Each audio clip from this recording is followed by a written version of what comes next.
Excited definitely about our team and the way that we're conducting our business right now. And business is a good word because TCU is a trip that we've taken the last couple of years that hasn't been a very pretty one, actually. And we've found ways to struggle in Fort Worth. And so I'm anxious to see how our team performs, how businesslike they take the trip, and just if we can continue, in particular, on the road to play at a pretty high level. That was the thing when I look back at the Lubbock game. I just thought that we handled things very maturely.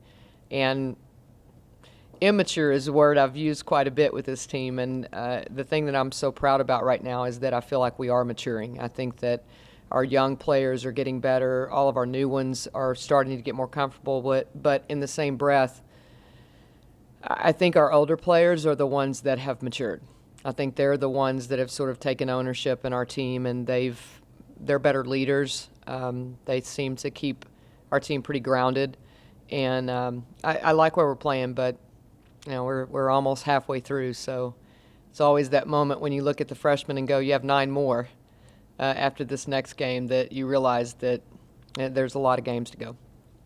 As you look back on the early season, I don't even know if you want to call them struggles because you're obviously playing great teams, but was the lack of maturity from the juniors and seniors maybe the most surprising part of that? Because maybe they thought they'd just come in and lead and everything would go the way it's always gone, and it didn't happen immediately. I don't even want to. I guess maturity may be a bad word for them. They're mature individuals. They were probably as caught off guard as I was, just in a sense of how much they needed to lead and how much ownership they needed to take. I think we all kind of assume sometimes it's just going to roll into it's their turn and they know what to do, and that all sort of falls on me. I mean, it falls ultimately on my preparation for them, and I probably didn't do a good enough job in the preseason before we ever got started in just having more conversations with them about ownership and all of that. So it was a combination probably of them getting a little caught off guard and me not doing a good enough job with them. Is it maybe as impressive that they've flipped it? Not surprising. Yeah. Not surprising, just because of who they are. Not surprising at all. Coach, yesterday the NCAA came out with their first pre-tournament rankings, and I think you're number 10. Are you satisfied with where they put you, and where can you go from there? I think first of all, I mean, it sounds good and all of that, but 2 of the number 1s played last night and 1 of them lost, so it'll change when the next one comes out. And I think that it's really, really important that our team continue to just take one day at a time. We talked about that when conference play started and we knew where we were. We knew that we needed to take one day at a time. We knew that we needed to take one game at a time, so I would not think that we would need to do any other thing but that at this point. I mean, it's pleasing to see that we've been acknowledged for a really tough non-conference schedule. I think that was the most obvious thing in the seedings, was that some were rewarded for a very tough non-conference schedule, and some actually were penalized for not having one. And it makes me feel better in the long run that we did what we did. What are the keys to coaching a talent like Joyner, who obviously physically is kind of off the charts, but still, I'm sure in your mind, has a lot of growing to do? I go back to the older players. I think one of the keys to coaching talented young players is having talented older ones, because there's a respect level and a peer level that happens with teams that it doesn't matter in the ultimate grand scheme of things. When they get in that locker room and they get in the heat of the battle together, I think it is really important that a young player has someone to look up to and have someone to respect. And it's not difficult to coach her. First of all, she's a pleaser, and she definitely has a lot to learn and a lot to get better at, and she knows that. But I think she wants to be good, and she wants to please. But again, I think she wants to also not let her teammates down, and that's a bigger impact on her than anything that I can make, I think. And then secondly, I just think that having a great staff. You know, when you have talented players, they want to get in the gym. They want to be tutored, so to say, just like they want to in the classroom. And I think it's been really fun this year to watch my assistants get in the gym with them extra and really spend some time trying to help them be better individually. Besides just playing in Fort Worth, is there anything different about matching up with TCU this time? I think Amber Ramirez is Yeah. back for them also. I think they're playing much better and much more confidently, and Amber is a piece of that. I think she gives them another scoring punch on the outside. I think Jordan Moore is continuing to develop. She is a work in progress, as all young players are, and I think Jordan's really talented, and she had 16 rebounds and 13 points in their last game, and just a player that continues to get confidence. They have more depth, so you know we can't really rely on, well, we have more depth than someone else, because they actually have as much as, I mean, Jordan doesn't even start for them, and she's been highly productive in their last few games. So I just think that they have a lot of pieces. So if one person isn't having a good night, they have the ability to put someone else in that can have that same type of night, and they play really well at home. So I think it's the common theme in the Big 12 is teams play really good at home. Back to the maturity and growth conversation, where do you, I know this has been kind of a, not necessarily quick progression you've seen over the past couple of games, and especially from non-conference to conference play, but what area of focus do you feel that your team has made the biggest jump in getting to that growth and maturity level you're hoping for? I think that we're, and I'm going to knock on wood here, but I think that we're beginning to value possessions more. If you look at our last few games, not as many turnovers, not as many kind of crazy, what I would call crazy decisions, valuing the ball a little bit better, valuing possessions, trying to get better shots. I think sometimes young players don't understand that a bad shot is the same as a turnover. And we've had some games where, you know, we might not have but 14 turnovers or something, but you could probably add 6 or 8 bad shots in there that would multiply to, you know, that would add up to some bad possessions. So I think we're better. I think we're improving in that area. I think we're dramatically improved defensively, but that has been a process for us. But I think the valuing of the ball probably is where we seem to be a little more locked into understanding it's a possession game. Coach, before the season, you talked a little bit about Ariel and Brooke becoming team leaders, but you were concerned because neither one's a big talker. They're kind of naturally shy. Are they getting through that? Are they better at that, or what?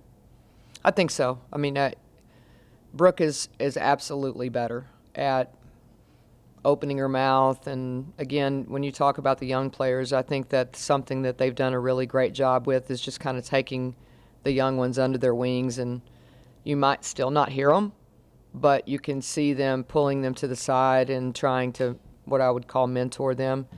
But in the same breath that we talked about Ariel and Brooke trying to step up, I think I mentioned the fact that Kelsey and Bree that wasn't necessarily in their nature to be leaders and be vocal, but the collective job that those four have done has been tremendous in just a sense of where we started with their leadership and where we are now. I would add those two. I mean, Bree has been a solid rock for us defensively, and we can't win without her.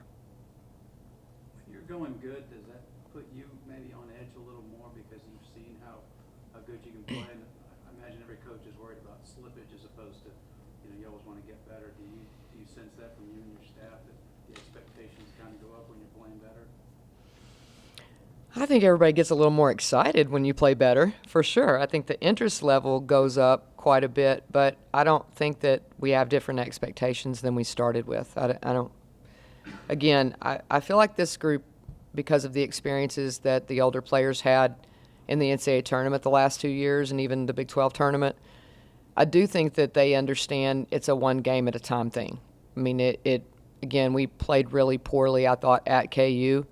But now that I've watched them play a few times, they had something to do with some of that also, because they play really hard and scrappy, and we were loose with the ball. But other than that game where I thought we didn't have that same intensity level, I do think that our preparation is what's important.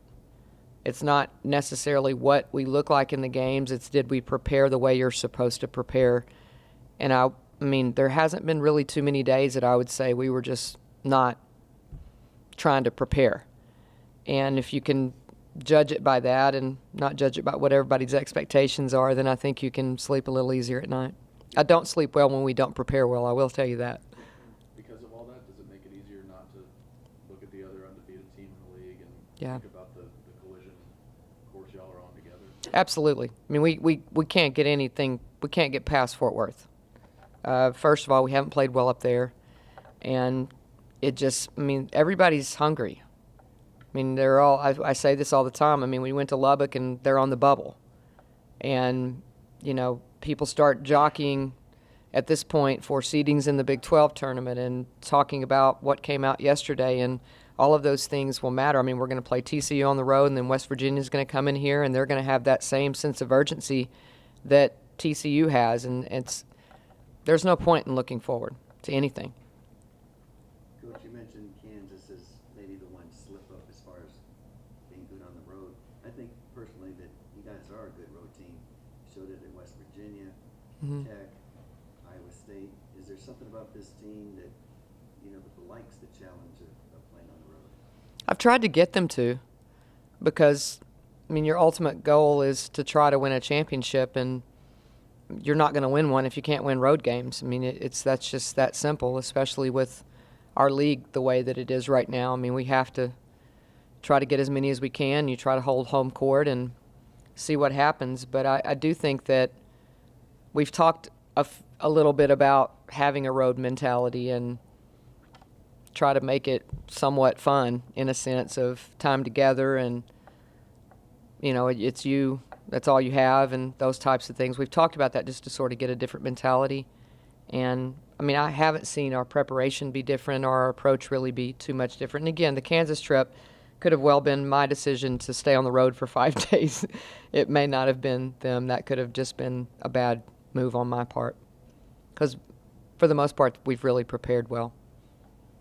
What surprised you the most up to this point, whether it's a player or how the team's been playing so far? I wouldn't say anything has really surprised me. I mean, I expected us to be a really competitive team this year, and I think that we are. And, I mean, you were talking about the top 4 seeds. I mean, ultimately we will have played them all. And we just weren't quite ready for, when you talk about road games, I mean, we weren't quite ready to open up at Stanford. We weren't quite ready to go to Mississippi State in front of 10,000, but I definitely wouldn't say that we didn't compete. We competed at the Mohegan Sun against UConn. I mean, we had some unfortunate things happen, and we improved from it. But I would never say that this team hasn't been competitive, and I expected that. But that's why you do it, right? Excuse me? That's why you do it. I mean, that's why you play those. Absolutely. I mean, there's no question that players like, I mean, I just use Joyner as an example. I mean, the problems that she was having earlier were just simply either shell-shocked by the level of competition or the learning curve that you have to have. And, I mean, there's no other way to get a freshman ready than to play those kind of games. No question. Do you find that when you're recruiting new players that their ears open up when you tell them, hey, we're on television all the time. We play UConn, we play South Carolina, we're on ESPN, we're on Big Monday. Is that something that they're interested in? I think so. I mean, I think all players want to play on television. I think the bigger picture is that they want to play against good players. I mean, these guys play against each other in the summertime. I mean, they see each other and they play together sometimes in USA basketball events, but they're on the circuit together in the summer, so they understand what level that the people across the country play at. And so I think that they look forward to matching up against those same players in college. I think that's part of it, probably in the men's game and the women's game.